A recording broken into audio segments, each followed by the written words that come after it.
hojii fi shamarran biyya Arabaati. Egaa shama akkasuma.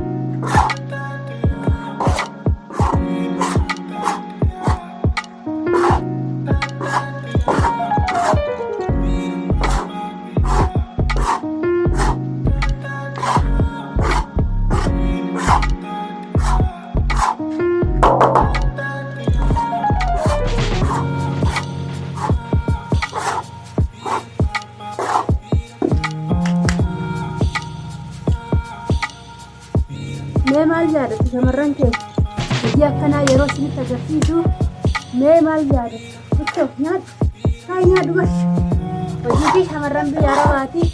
Egaa qophii ayyaana gannaarra jirra kana hojjechaa jiru kun immoo maal jedhama kuroo jedhama. Kaameraan harka tokko ta'eeti ta'uu didee iddoon kuni bakkoodhaaf jechuudha kan qophaa'ee qophii ayyaana gannaarra jirra. Kan warri biyya keessa jiru warra itti jirtanillee ka ijoollee baay'een ogummaa biyya Arabaatiin biyyaatti jirru jechuudha.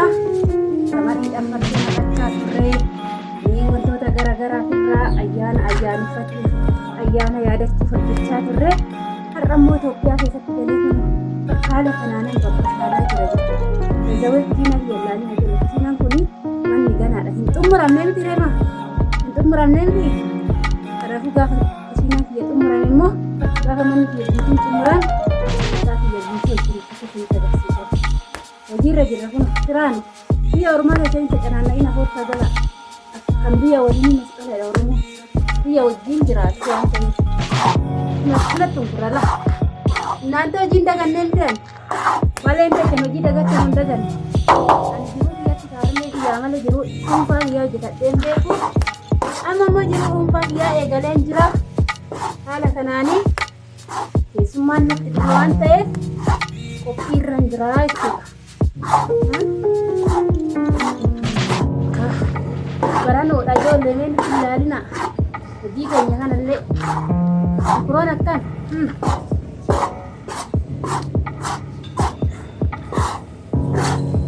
namoonni ukkuroo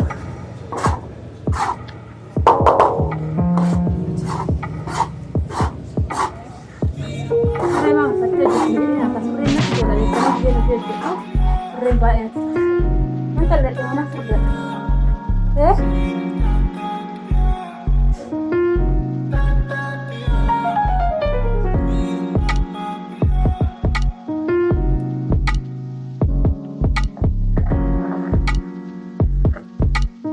Itoophiyaa galee bitan bobeechuu qoraan hin bobeechuu jiruu Itoophiyaa sanitti hin deebi'u jettanii giddii keechan deebitu jaalatanii osoo hin taane jiruu kanatti giddii deebitu la giddii sitti barattu. Hojii jiruu akkanaa jettanii dirqama kun waan ta'eef giddi laal bakka hojiin kun giddiidha dirqama. Egaa kana fakkaata hordoftoota keenya waliin jechaan haala kanaan jirti. Keessattuu shamarran bultoota ijaarratiin gaafa biyya Arabaa deemtanii dhiira achirraan jan hojjentan gaafa heerumta waanuma teechanii nyaata isinitti fakkaata. Garuu xaariin as jiru xaarii miti jechuudha. Xaariin Itoophiyaa keessa jiru xaarii miti. Garuu haa ta'uti immoo biyya kee keessatti natsaannatii qabdaa. Waa waffeete uffattaa. Waffeete akka barbaadetti hojjetattaa. Dirqamaan kan fixuu qabda namni siin jedhu hin jiru. Feetuun hojjettaa feetuun dhiistaa. Nante aarammoo hin jaaladhu. Zawwee qoraan hin boba'aa hin hojjettaa jechuudha. Haamtuu immoo hin qabu baadiyyaa jira albumaanan hin kurachaa jechuudha. Maakoraan illee hin jira kan ittiin hunkuran zawwee. Ani yaa baay'een hunkuruufan malee jechuudha. Hunduu seera mataa fi qaba jechuudha hojiin. Isinii galee kuni mana dhuunfaa kootitti waan ta'eef wannan qabatuutuma guuttatuu diree jira. Walee yaa walee Itoophiyaa galee kunoo maal jetture. Itoophiyaan diinaati bakka. Itoophiyaa maal hin diinaati. Natsaannata hallaati. Firii taate jiraattaa. Firii taate hojjetattaa. Waan barbaadde nyaattaa. Bujjeen diyyallee kunoo nyaatti na bira teechee. Xaaxaan qabdu na jalaan deemtu. Naante mentaliti yanaa guddatte. Intala abbaan manaa kiyala. Odoo dharaba jiru uummatee na eegee. Isiin amma kataneen nuti Ashambaliti dhugaa raad shambalin jaalatta maan ta'enyu anafa abaayidhaanti argitanii ani ka shamballiti jetteetti waan ta'eef ani immoo gammadee fudhadhee jechuudha kaa maal jettusi odoo sin taate fudhattume odoo sin taate fudhattu intala akkana jettu tan amma ishiin buna naa danfisuu geeche ani maa rakkadhe kan naa kennite sun haa galatoomtu baga dhalche nama dhiira dhalchaa baga dhalche naante amma immoo waan bira jiru immoo akka inni gara biraan deemne qoxxoot godhee qaba sun baddeedhaan biyyarra hin jirtudhaan na soqee baddee jedhan nyaatte baddeedhaan hinnaante oy amma kaa birriin hin jiru waan ta'eef birriin biyya arabaallee hin jiru teechusin argattu waan ta'e murteen ishii baduudha shamarran biyya arabaa muuf eeggadha maammaduun faata jedha janaa biyya keessatti kennaa taachuu hin janajjanu faata maaf akka takka janajjanullee waan dhufunaafee firoon kiyyallee bichaachutti jira akkuma argitan kana naante kana kun kanatti jechuudha diima sira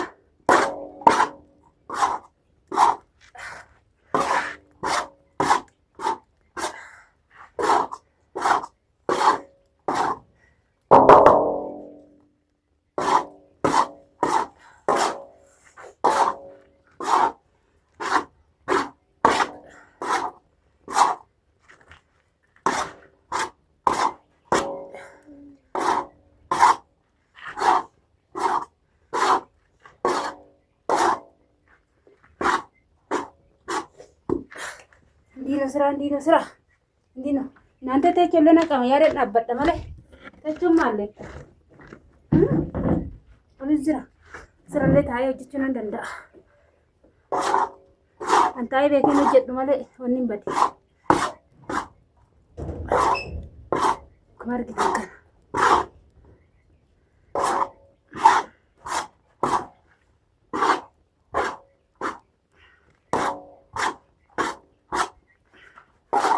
Kurun abbat amale namatti hin tolu.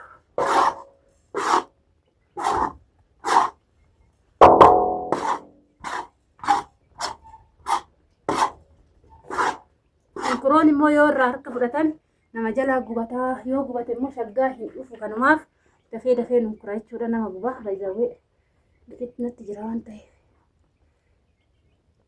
Qaa jedhee bilchaate immoo farsoon isaallee qaa jedhee bareeda jechuudha. Ni galee. Amma kaa asirra geenyeerra sadarkaa kanarra biyya arabaa yoo ta'an jechuudha biyya arabaa yeroo jirrutti maalidha biyya arabaa kan hojjennuuf jiruu kan bakka kaleechaa sanii of jijjiiruu qaamna mana baadiyyaa jiran baadiyyaa sanii jabaanii magaalatti of galchuu qaamna waan wayii godhannee biyyatti deebi'uu qaamna jenneeti malee biyyi ormaa jiruu nuu taati jiruu keenya hunda hin jijjiira biyya gaafa galtan damaallaqni akka barbaannetti jiraannaa miti. Bakka kaleetiin ni jijjiiramna saniin booda hojii keenya uummanne kan dabaalladhee jiraanna jechuudha. Ni galee biyya arabaa hojjetanii Itoophiyaatti hojjetan jechuun miti. Itoophiyaattis ni hojjetu achittis ni hojjetu jechuudha. Akkuma arginu kanan kurooftees bilchaachuutu jira oduma sin hojii naasa'u. Unkuriyyee wayyee fulaanee wayyee ani si yaaden jira asin ayyaaddumo. Unkuroofoo hoggaamee qabee erga sirraa ture bannaa. Oggaamee qaa eddan odoo sin hunkurin ture amma sin irraa fadhemu sin hunkuraara sirrii natti hunkuriyyee nyaata sirrii hunkuraara turtii oggaamee kan booda feetan waleen oggaamee qabiyya arabaa hojjettee baay'in keechanna gaafachaa jirtu waggaa meeqan hojjedhe fakkaadhame mee warroonni dhugumaan jechuudha viidiyoo kiyya dhaggeeffattan viidiyoo kiyya wantoota ani biyya arabaatti hojjetadhe hundumaayyuu warroonni ilaaltan walee waggaa meeqa biyya arabaa hojjette kan jedhu koomentii jalatti naa barreessaa. Namoonni argattan badhaasa qabdu. Wayyaa kana fakkaatan naante. Wayyee sinun kuradhaka atis naafun kuramime. Farsoollee hedduu gaafa san dhuftanii murti xallaa.